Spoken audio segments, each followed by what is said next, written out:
It was just a week or so after I'd taken this job. The whole ward was going out for an afternoon walk, all except one. And let's call him Mr. X. He didn't budge when I called him. This guy's tough, I said to myself. Can't let him get the upper hand. So I moved in.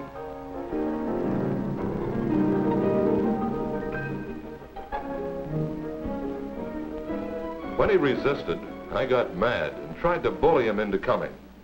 I didn't know much about mental patients and how they behave, although one careful look at his face would have told me that he was pretty sick, and that the tougher I got, the more difficult he would be to handle.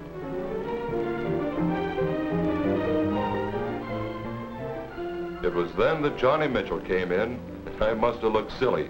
Me, Bill Harper, 200 pounds, 6 feet 3. I couldn't handle a skinny guy like Mr. X. Well, I was glad when Johnny came up and asked me if there was anything he could do. I said I didn't think there was anything anyone could do. But Johnny did. He was confident and calm, and finally Mr. X came around. I learned my first lesson that day. Johnny Mitchell taught me that patients are people, sick people. An experienced attendant doesn't get excited, and he doesn't get rough. And he doesn't have to be 6 feet 3 either.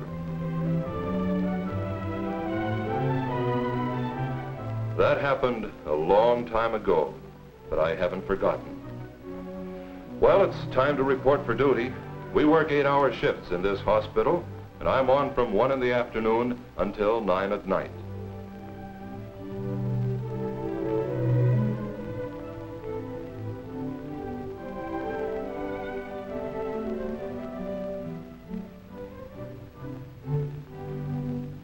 Keys play an important part in the life of an attendant.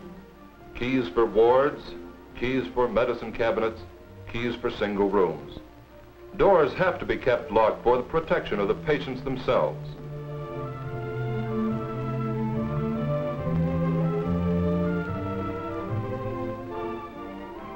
Before Ralph Johnson, who's on the early shift, goes off duty, he gives me a report on what happened on Ward 30 during the morning.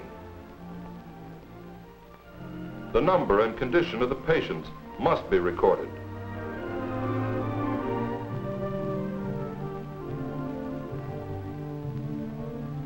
Drugs must be counted and checked. All sharp instruments must be kept in order and kept under lock and key. Johnson knows the condition and actions of his patients. He points out those who need special attention. For example, a patient in a highly depressed, moody condition bears watching. He may try something desperate. If his condition becomes worse, he'll be reported to the physician in charge. Other patients may be scheduled for special medications or treatments.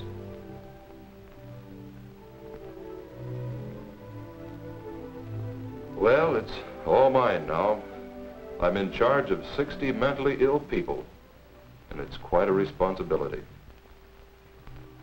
Like many wards, this one is overcrowded.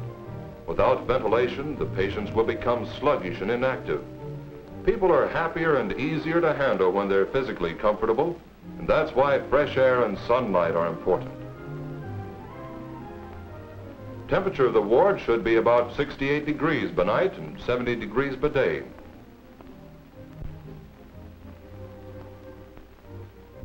A bowl of flowers can cheer things up a lot, too. And a magazine or a book, for a time, can take a patient's thoughts away from his delusions and fears.